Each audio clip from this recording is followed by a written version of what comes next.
ബലാത്സംഗ കേസിൽ നടൻ സിദ്ദിഖിന് അദ്ദേഹത്തിൻ്റെ അറസ്റ്റ് 2 ആഴ്ചത്തേക്ക് സുപ്രീം കോടതി തടഞ്ഞു എന്നുള്ളത്.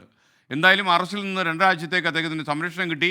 കേസിൽ സംസ്ഥാന സർക്കാരിനും അതിജീവിതയ്ക്കും കോടതി നോട്ടീസ് അയച്ചു. മുൻകൂർ ജാമ്യം തടഞ്ഞ ഹൈക്കോടതി വിധിക്കെതിരെയാണ് സിദ്ദിഖ് സുപ്രീം കോടതിയെ സമീപിച്ചത്.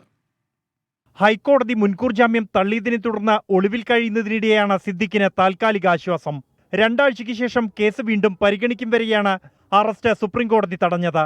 അന്വേഷണവുമായി സിദ്ദിഖ് സഹകരിക്കണമെന്നും വിചാരണ കോടതിയുടെ വ്യവസ്ഥകൾ പാലിക്കണമെന്ന നിർദ്ദേശവും സുപ്രീം കോടതി നൽകി. ജസ്റ്റിസുമാരായ ബേല എം ത്രിവേദി, സതീഷ് ചന്ദ്ര ശർമ്മ എന്നിവരടങ്ങുന്ന ബെഞ്ചിന്റേതാണ് നടപടി. പരാതി വൈകിയതും 2019 മുതൽ 2022 വരെ പരാതിക്കാരി ഫേസ്ബുക്കിലിട്ട പോസ്റ്റും ചൂണ്ടിക്കാട്ടിയായിരുന്നു സിദ്ദിഖിന്റെ അഭിഭാഷകൻ മുകുൾ റോത്തഗിയുടെ വാദം. ഹേമ കമ്മിറ്റി റിപ്പോർട്ടും തുടർ നടപടികളും വിശദീകരിച്ച മുകുൾ റോത്തഗിയുടെ വാദത്തെ സംസ്ഥാന സർക്കാരിനു വേണ്ടി ഹാജരായ additional solicitor general Aishwarya Bhati എതിർത്തു.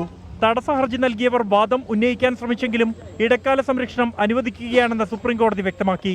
അന്വേഷണവുമായി സഹകരിക്കുമെന്ന് സിദ്ദിഖിന്റെ മകൻ ഷഹീൻ. ഇതായിട്ട് ഞാൻ വീട്ടിലേക്ക് പോകുന്നു. എൻ്റെ വീട്ടിൽ എൻ്റെ ഫാമിലിയെ നേരിട്ട് കണ്ട് പറയണം. കേസ് അന്വേഷണവുമായി സമ്പൂർണ്ണമായി സഹകരിക്കുമോ? ഈ കാര്യത്തിൽ സഹകരിക്കണമെന്ന് സുപ്രീം കോടതി നിർദ്ദേശിച്ചിട്ടുണ്ട്. സമ്പൂർണ്ണമായി സഹകരിക്കും. ലൈംഗിക പീഡന കേസിൽ 23 വർഷം ശിക്ഷിക്കപ്പെട്ട ഹോളിവുഡ് നിർമ്മാതാവ് ഹാർവി വെയിൻസ്റ്റീനോട് താരതമ്യപ്പെടുത്തിയായിരുന്നു അതിജീവിതയുടെ അഭിഭാഷക വൃന്ദ ഗ്രോവറിന്റെ വാദം. കേസിൽ സംസ്ഥാന സർക്കാരിനും അതിജീവിതയ്ക്കും കോടതി നോട്ടീസ് അയച്ചു. ഹൈക്കോടതിയിൽ നിന്നും കടുത്ത പരാമർശങ്ങൾ നേരിട്ട സിദ്ദിഖിന് സുപ്രീം കോടതിയിൽ നിന്നും താൽക്കാലിക ആശ്വാസം.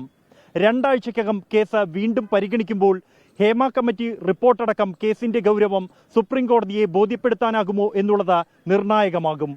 ടീം 24 ഡൽഹി.